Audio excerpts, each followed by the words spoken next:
Hello and welcome to the Parsha class, Parsha Vayishlach 5786.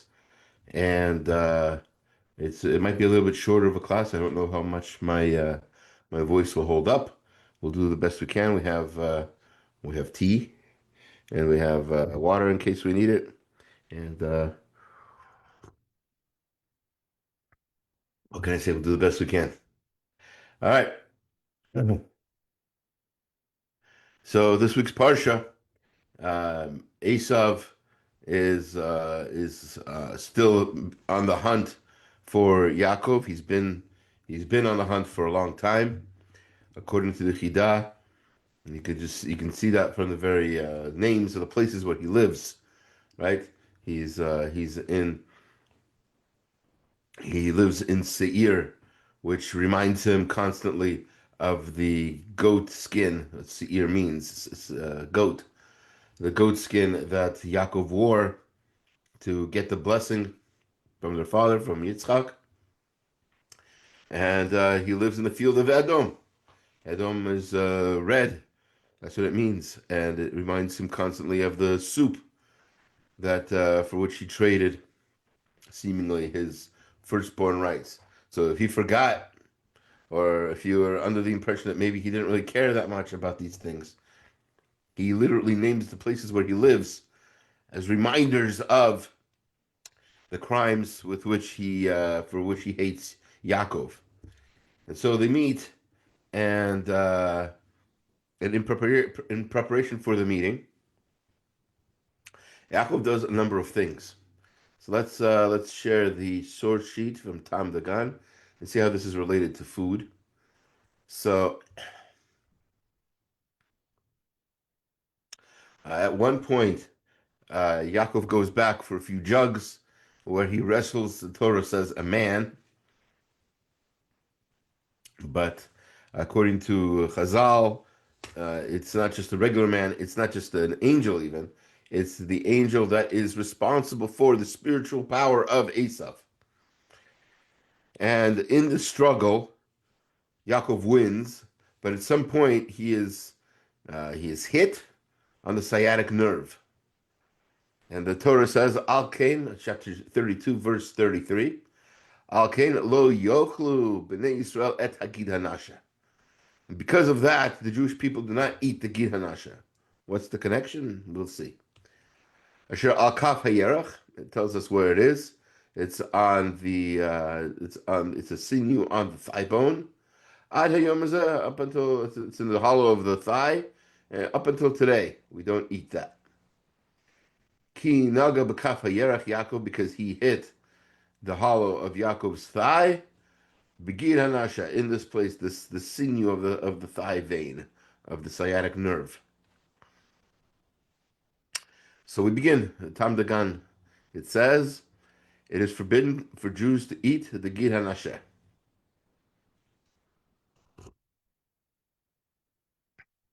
Gid hanasha is the sciatic nerve of any kosher mammal. Obviously, we can't eat the gid hanasha of a non-kosher mammal. We can't eat the animal at all. According to Chazal, the inner nerve is forbidden to be eaten according to Torah law, but the outer law, the outer, uh, shouldn't be law, the outer nerve, this is why we do this. Uh, the outer nerve and the fat surrounding it are forbidden according to rabbinic law. There's, by the way, an entire chapter, chapter 7, I believe, of Chulin, is dedicated to this mitzvah of Gid Hanasha. So there's quite a bit to say. And of course, for us, it's definitely related to eating. It's an entire halacha that way. Interestingly, we are allowed to benefit from the Gid Hanasha.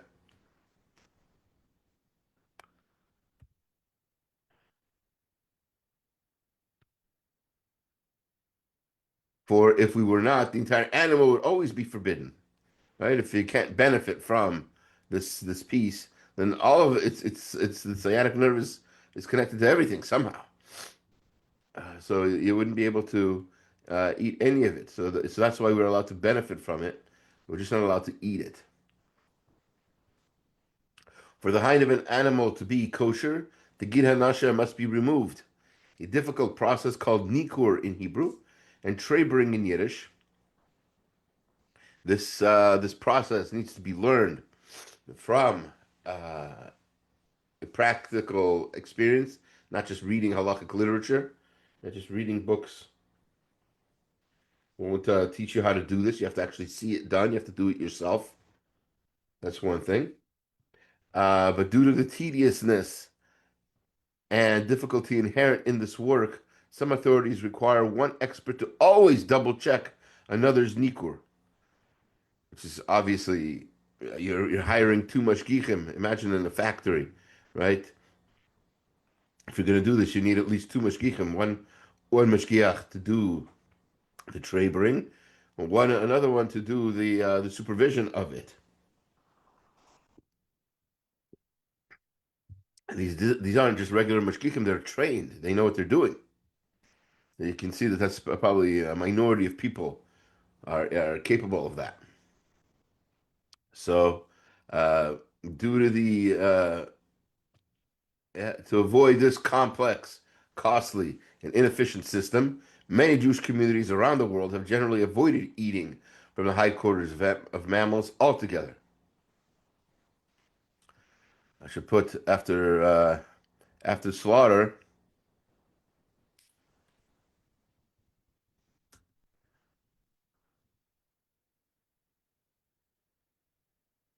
the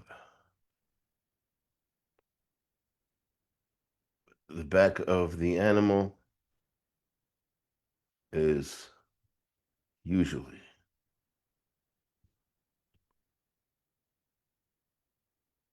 sold to Gentile uh, butchers.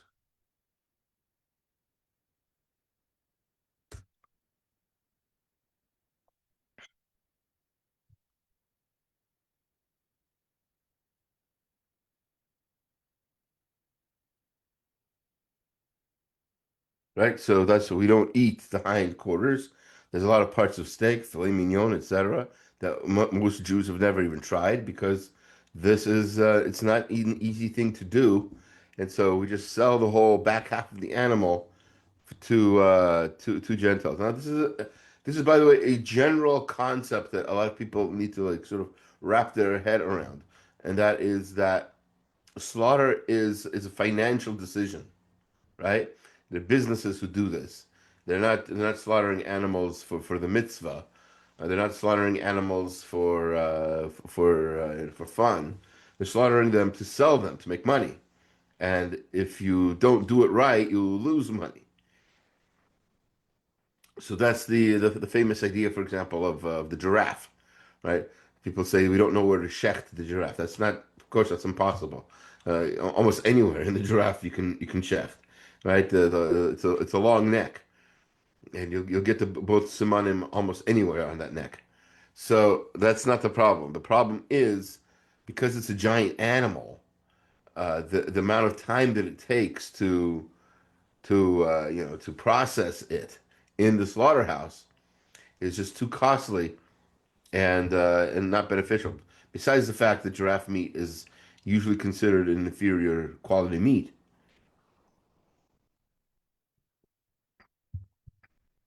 it's gamey, so it doesn't taste very good. It's not very soft. There's not a lot of fat on a giraffe. So the reason I bring this up is because the same thing is true for nikur. Right? The decision to sell the back half of the animal is not a religious decision. It's not like, oh, it's not kosher, so we're not going to eat it. We could, but it would take a lot more money.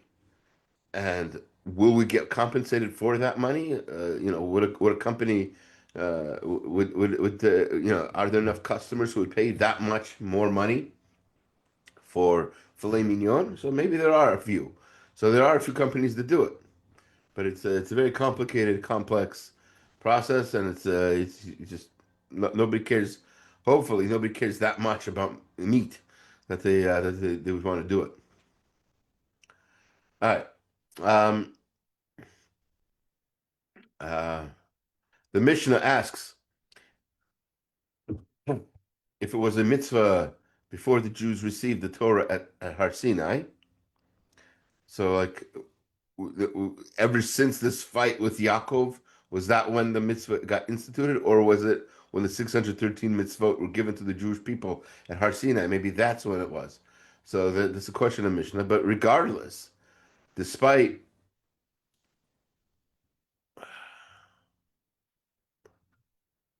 despite the Talmudic opinion that Yaakov's children were not allowed Gid Hanasha even before the Torah, the requirement for us today, as with all mitzvot, is not learned from this event in Yaakov's life, but because it is a mitzvah in the Torah.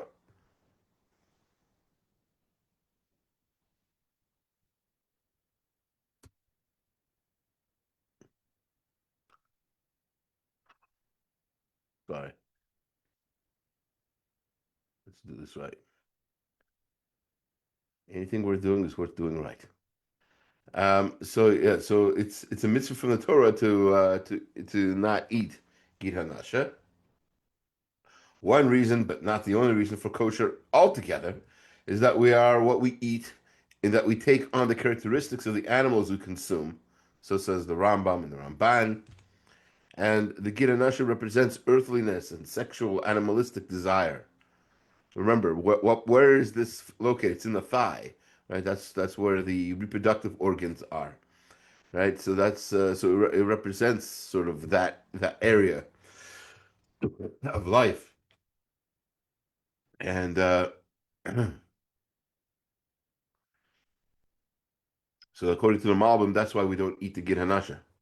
Alternatively,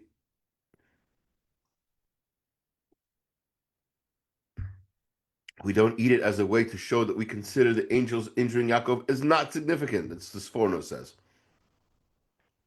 It doesn't matter that he hit Yaakov. Yaakov still won, and other people are going to hit us later on in history, and it doesn't matter because we'll still win. In the end, we will get to our promised future. That's what the Sforno says.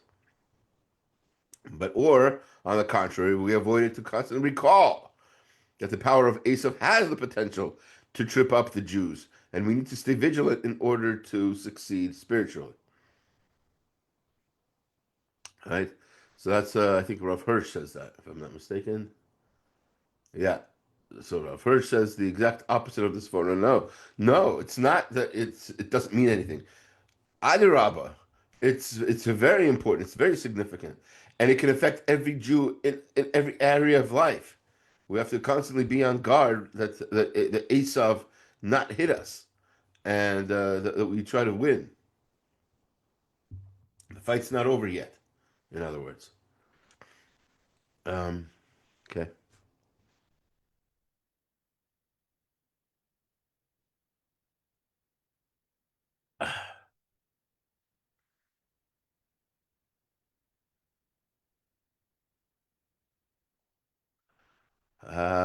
Or on a more mystical level, since the part of Yaakov's body is grasped by the spiritual power of Esav, as we said, this limb has become impure in every creature, and thus forbidden to eat. So that whole area is off limits now. Now that it's been hit, and that's the Or HaChaim's opinion.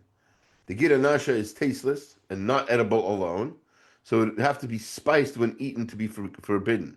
If you're just eating it straight, you're not going to really get the lashes that we're going to be talking about in just a moment. It needs to be cooked. It needs to be spiced. It is, however, considered meat, which is why the Braita in Makot proclaims that someone who cooks a gid hanasha in milk on Yom Tov receives 5 sets of lashes as punishment. Cooking meat in milk being one of the prohibitions being disregarded here, right? The guy's cooking on Yom Tov. It's meat and milk. It's gid hanasha. That's 3 already. And uh, and there's more. So he gets 5 sets of lashes, one for each vera that he's involved in. Okay. Historically, by the way, the Jews not eating of this nerve earned the Kaifeng Jewish community the moniker "those who remove the sinew," as they were called, among the native Chinese, indicating that this practice has been an identified characteristic of the Jews. And that's an important thing because we often forget that how we're known depends on how we perform the mitzvot. Right? This was obviously an unusual mitzvah for the natives in China. They're like, "Why are you doing this? This is delicious. Like, we always keep the hind, we always keep the filet mignon nerve or whatever. Right? I don't know what they call it in Chinese, but in the history of Jewish Chinese food, that was one of the distinguishing factors. Yaakov and Esau finally meet. Chapter 33, verses 9 and 11. We're going to skip 10 for just to whatchamacallit, just to keep this a little more clear. And there's a discussion, there's a dialogue. Yaakov had sent to Esav a bunch of gifts, Doron, trying to, in an attempt to sort of melt his heart, to show him that he loves him, to try to get Esav to love him, whatever it is. And Esav here tells him, keep what's yours. I don't want it. Why? Because Yesh li Rav, I have enough. Um, and whatever's yours is yours. And there's a back and forth, and then eventually Yaakov says back to him, "Kachna et birchati asher havata lach." Please keep this gift that I gave you. Ki chanani Elokim, that which Hashem has given to me. V'chi yesh li kol, and I have everything. V'yivtzar bo v'yikach, and he pushed him and he pushed him, and eventually Esav took this gift.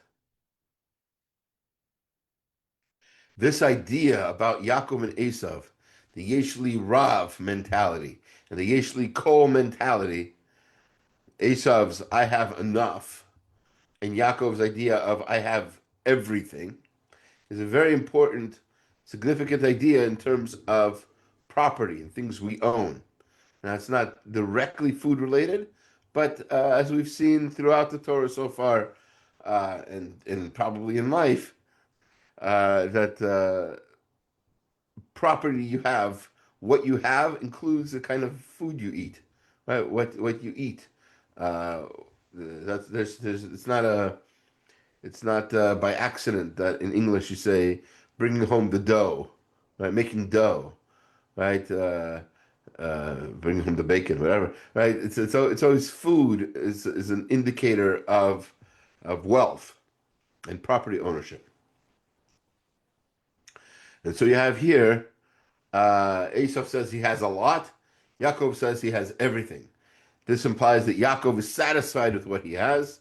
Sameach bechalko, as it says in the fourth Mishnah. Sorry, the first Mishnah of the fourth parak. Excuse me. Of Pirkei Avot.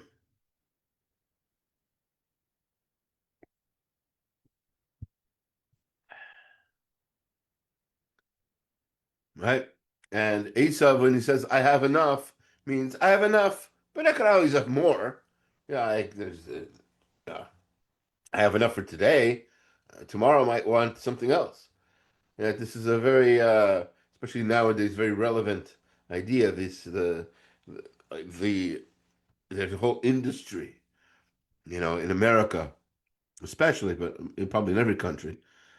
There's a whole industry designed to advertise to you things you don't necessarily need, and the industry's job, is to convince you that you need it. Oh, you have a 10-year-old phone? Wow, you should have the more how can you have a 10-year-old phone? Uh, the new phones are so much better. Uh, oh, you're happy with your phone? How could you possibly be happy with your phone? There's so many more things you could get, so many new buttons and so many apps and and you could, if you shake your phone, it can, it can become a maraca, right? You could all kinds of different functions of phones that you could get. For instance, I have a coworker who who said he was waiting for Black Friday to buy himself a new TV. And this is after a conversation with me about how he never has time to watch anything. I said, yo, whoa, whoa, whoa. Explain this again to me. You're buying a TV because you want to watch it, right? Right. But you don't watch TV, right? Right. And you have a TV now, right? Right. And it works, right? Right. So why are you buying yourself? Why are you spending thousands of dollars on a new TV screen when you have one that's okay, maybe a little the older model? Maybe you don't have Bluetooth, autopilot, weather controlling laser capability in your old TV. What's this TV gonna do for you? You don't watch it. You don't have time to watch it. So with that, I think I might have convinced him not to buy it. But the industry again is there's an ace of mentality that is actually I think pretty successfully been encroached into the Jewish worldview as well, and that might be part of what we've been just discussing with the Gid Hanasha, how this power of Esav has affected the Jews. So we're also compelled to look out for sales and to buy the latest of this, to buy that, to buy a bunch of stuff we don't necessarily need. Whereas if for those of you who've ever worked in the in the industry, you'll know these massive sales on Black Friday aren't such massive sales. That was the price a few months ago. But secretly, the price has been added to and added to and added to, inflated artificially. And then for Black Friday, 40% off. What? 40% off? How could I say no? Now I could buy a TV for $1,000. That saves me $400. That's terrific, or whatever. And then really, it's not saving you anything because again, this industry wants you to keep buying more and more and more. Now that you have this TV, now you have to buy this. You have to buy the cleaner solution that's only specific for this model. You have to buy the extension, the laser, the this, the that. It's a whole industry that keeps you needing to keep buying more and more. Never mind, worth pointing out that the quality of stuff has gone drastically downhill, even in my short lifestyle, in my short life, I've noticed. Refrigerators, cars, these things used to last a much much longer time, and the thought of having to buy a new car every 3 or 4 years was ridiculous.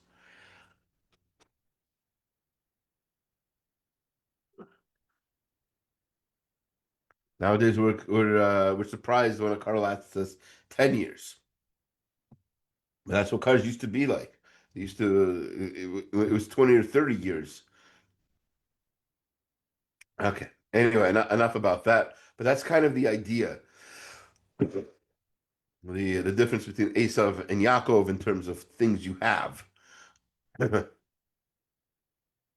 Also, when Yaakov says he has everything, part of his intent is to allude to the power of kol, everything, with which Hashem blessed all of the forefathers. So there's a certain kind of bracha called kol, everything. It's a spiritual bracha that the Svat Emet writes about. And there's the word kol is used in a blessing for Yaakov, bakol. Abraham is blessed bakol. Yitzchak is called mikol, from everything. And here you have Yaakov using the word kol. So bakol mikol kol, you might recognize as a line in the Birkat Hamazon. We mention it there because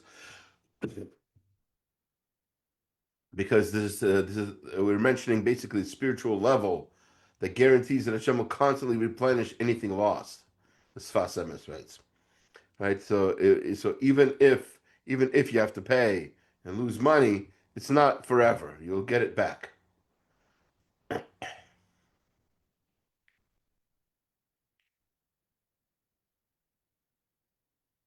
Okay. Um, we go on. Let's skip to chapter 34, verse 23. This is quite a bit later. This is after the meeting of Yaakov and Esav. And the Chamor, the son of Shechem, has taken Dinah and had his way with her, and he tries to convince the the brothers and Yaakov to allow him to keep Dinah. And they say under certain conditions, the brothers say, Shimon and Levi in particular, they say under certain conditions maybe we can let that happen. They just convince all of your people um, to have a brit milah, and so that then we can have then we can all have together the this big kingdom and share our wealth and share our families, etc. So in an attempt to do that, we've got Shem gives a speech to his people. He says, "Miknehem v'kinyanam v'chol b'hem tam halo lanuhem ach neuta lahem v'yeshvu itanu." So he says their cattle and everything they have and all their animals, everything's going to be ours, and let's just agree with them, and then they're gonna these Jews are gonna live with us. So this is a little bit of a chiddush of mine. I don't usually share chiddushim in this platform, but let's see. If you don't like it, just ignore it. Meanwhile, let's see what we can get out of this. Although some limit mikneh to kosher species only, he says mikneh, right? That's this cattle, right? Okay.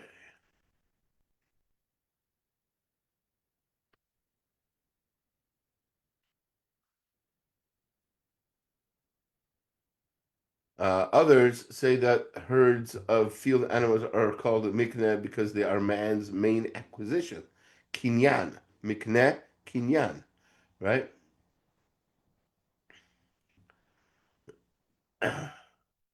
Whether or not the animals are kosher. So is mikneh only for kosher or not kosher necessarily? It just means cattle.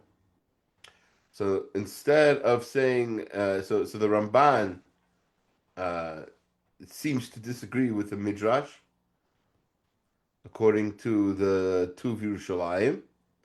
But perhaps he's not disagreeing with the Midrash. It's hard for me to say that Ramban disagrees with the Midrash. Perhaps what he's doing is, in this verse, the Ramban is saying Shechem's perspective, as he does very often in his commentary, that he gives the perspective of the person speaking. So for Shechem, a mikneh is an important animal, kosher or not. For our Amsagula, as the Midrash writes, an animal is not important. It's not even a kinyan unless it is kosher. So it's the whole perspective is different, right? A Jew sees a field of animals. They're not important. They're almost worthless if they're not kosher. If there's nothing you could do with them, right? It's the use of something, the importance of something is combined for us.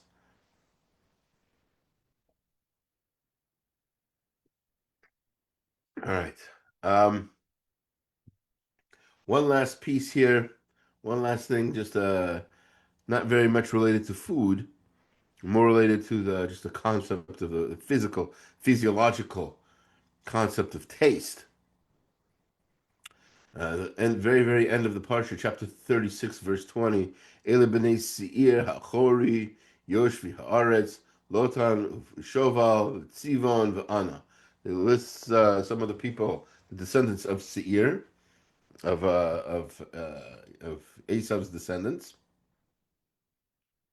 and one of them is, um, as Rashi points out, is this Yoshvei Haaretz that these people can sit on the ground. What does that mean? It means that they can taste the ground and know what grows better there. Right? There's some farmers even nowadays who could put some soil in their mouth and they can identify the quality of the minerals, what's best to plant in what area. Significance for us is, as we've said in previous classes, the taste buds we have that Hashem blessed us with aren't just for enjoying food, although that's part of obviously what it's for. But taste buds have been are an amazing thing. It's an amazing thing that Hashem created. That there's a process in which what how do I say this?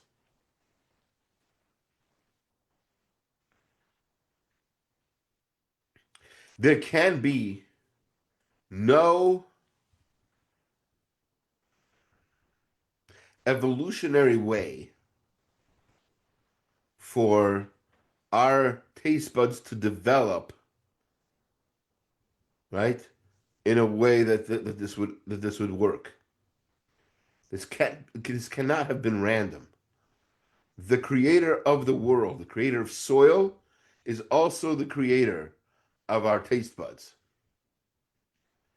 And he wants us to use our taste buds, to use his world to the best of our ability. That's why this works. Nothing else, nothing else could have happened for this to function. How could over time, if this was a necessary, for example, survival skill, right? How many generations would it take for this to develop? By the time it actually developed, every generation would be dead. It couldn't have developed. This is how, in general, why evolutionary science is a very big missing link, very very big gap in the theory, because it can't be that a giraffe, uh, grew its neck longer to reach the trees, because that would have taken millions of years. By the time it reached the trees, all the previous generations of giraffes would have died. They wouldn't have been able to survive long enough for them to grow their neck. So that doesn't make any sense. So that's just a little insight here. Again, just to point out that Hashem, in His infinite wisdom, has created people with certain talents and has created the ability. Here we see the ability to use our taste buds to survive and to better know what to plant where. Again, thank you. I'm sorry for the difficulty you might have encountered in listening to me today, but I hope you have a great rest of your week, and thanks for joining us. Shabbat Shalom.